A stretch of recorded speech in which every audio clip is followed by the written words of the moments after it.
You know what you changed Sasuke? Sasuke got changed a lot by Naruto. The whole show is pretty much about Naruto chasing Sasuke. What's up guys, Mafia here, and today we're going to talk about who did Naruto change the most. Now you know we gotta start off with Iruka sensei because Iruka sensei was Naruto's very first teacher. You know, before you become a full-fledged ninja in the village, you have to pass the academy. So just like Naruto, Iruka sensei's parents were also killed by the Nine Tails. Only difference is Iruka actually knew his parents. Naruto never knew his parents because, you know, they were killed the same day he was born. Kinda messed up, but anyway. But despite that fact, Iruka treated Naruto just like a regular student, you know? He didn't hold a grudge against Naruto because of the fact that his parents were killed by Nine Tails, because he knew that Naruto himself had nothing to do with it. But what I really respect about Iruka is the fact that he did not let Naruto slack, or any of his students slack. What I mean by that is when Naruto tried to pass the clone jutsu, you guys know that funny image of his very first clone or whatever. It was a very poorly made clone, but he didn't let Naruto pass because he knew what Naruto is capable of. Because half-assing it is not the same thing as passing it. But it wasn't until Mizuki tried to manipulate Naruto and steal the scroll that Iruka finally realized that him and Naruto were actually the same. You know, like, they were both lonely, you know. Iruka saw himself inside of Naruto, and Mizuki tried to kill Naruto, but Iruka took the hit for him. And until one feels another's true pain, you will never understand them. And you're gonna see where I'm going with that later. And next we have Zabuza. Now Zabuza was originally the enemy of Team 7 because they were sent on a mission to protect some type of farmer, villager. I forgot what he was to them, but they had to protect some type of villager. That's all I know. It's been a minute, give me a break. Now they all fought together a little bit, but eventually Haku took on Naruto and Sasuke by himself, so that way Zabuza could have a one-on-one with Kakashi. Now I'm not gonna lie, Haku was whooping they ass, but to be fair, they were younger than Haku, so I mean, less experience, so that was obviously gonna happen. But during this fight, Sasuke took a fatal hit for Naruto, and Naruto legit thought Sasuke was gonna die. And as you guys know, during this era, Naruto could not control his anger, so he let the beast free, you know what I'm saying? He let the beast free, and they were able to break out of that prison. Once everything finally calmed down, Naruto addressed Zabuza like, hey, you know your homeboy is dead, right? And Zabuza pretty much acted like he didn't care, you know, like, Haku made his decision. This is just fate for him, pretty much, type shit. And that's when Naruto decided to give his little speech about how Haku was sacrificing everything for Zabuza, and how could he mean nothing to you after all of this? And to my surprise, Zabuza started crying, and he was like, your words cut deep, deeper than any blade. And that's when, you know, the goons from, I don't know what his name was, Ghetto, or whatever his name was, showed up, and then, you know, and I'm not gonna lie, bro, what happened after that was so cool. I'm not gonna lie, bro. This man Zabuza ran through that whole army of people with nothing but his legs and a kunai in his mouth because he couldn't use his arms. And bro wrecked them fools. Didn't even use his arms, bro. He wrecked them fools. And he took Gato with him, you know what I'm saying? But after he took out that whole army, he asked Kakashi if he could put him right next to Haku. You know, it's a sad ending, but at least he wanted to be next to Haku one last time before they obviously went their separate ways. But on to the next person. Gaara. Oh boy, this is one he related to very well.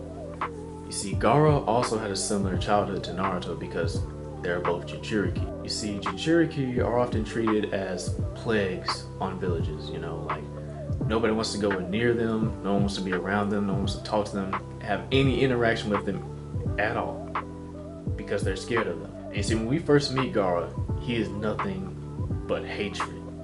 Hatred for everyone and everything.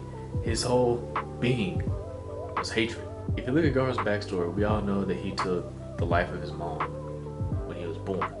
Now, I don't remember if that was intentional or just, you know, he killed her just cause. But you see, his father, Gaara's father, hated him. Gaara's own father hated him so much that he hired the one friend that Gaara thought he truly had to kill him. And the reason that he did it was because he couldn't forgive Gaara for taking his sister. Which again, I don't know if it was intentional or not. Don't remember. But after Naruto and Gaara fought, they both couldn't move. Like, neither of them could move because they used up all their chakra or energy. And that's when Gaara asked Naruto, why? Why would you go that far for other people? And Naruto basically explained to him, like, because they saved me from myself. They saved me from what I could have been. Like, I could have turned into the monster that everyone thought I was. But he kept hope alive because Naruto wanted everyone to respect him instead of fearing him all the time. So those words really struck with Gaara. And after that, we slowly started seeing changes in Gaara. He even changed so much that he helped bring together several villages for a war to protect Naruto. And for honorable mentions, of course, we're gonna say Sasuke, because I already know it's gonna be in my comments. You know how much he changed Sasuke? Sasuke got changed a lot by Naruto. The whole show is pretty much about Naruto chasing Sasuke. I mean, we ain't gonna be here for a whole hour talking about how much Naruto changed Sasuke, okay? We ain't doing that. Anyways, for our final person, Pain. Pain had a very traumatic childhood. What I mean by that is, when him, Konan, and Yahiko were kids, that's when the war of the 5 nations started going on.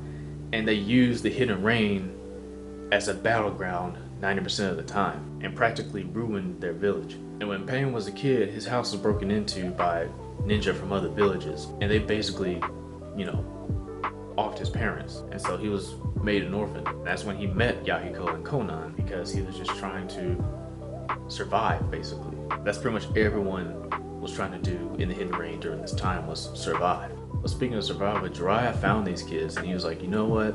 I'm gonna take some time to teach these kids how to defend themselves, because they were only gonna survive for so long, only knowing how to steal. But when Pain finally got all the resources he needed, he decided to take revenge on the Hidden Leaf. And then when he finally fought Naruto, he told him as to why he was doing it. You asked me why I'm doing all this. But even if I told you why, I doubt very strongly that the knowledge would change anything at all. But let's say that I take the time to explain it to you. What do you think would happen then? And what he basically explained was a cycle of hatred. But until you learn how to forgive, the cycle of hatred will just keep going. And that's true. That's very true. Now, I'm not gonna lie, Naruto wanted to kill Nagato. He really did. But at the same time, he wanted to hear their story. And even though it was a very sad story, he still hated them. Which is understandable because it's, like I said, cycle of hatred. But instead of harboring that hatred, Naruto decided that he wanted to just bring peace to the Hidden Rain.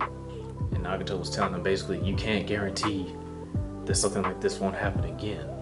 But he wants to believe in Jiraiya's words and believe in his ability to bring about peace. And that's when Pain kind of folded. I'm not gonna lie, Pain folded under those words. Which I ain't gonna lie, that's a powerful speech Naruto gave. So I mean, I'd probably fold too, I ain't gonna lie. And that's when Pain decided to somewhat undo all the damage he caused by bringing back everyone he killed. But they had to rebuild for months because of this. But at least everyone that he offed is back. So that's a good thing. But yeah, those are the people that I think Naruto changed the most. Filler not included. Who do you guys think Naruto changed the most? Did I miss a few people? Let me know in the comments. Thank you guys for watching. I want you guys to stay safe, stay positive, and remember, be mindful.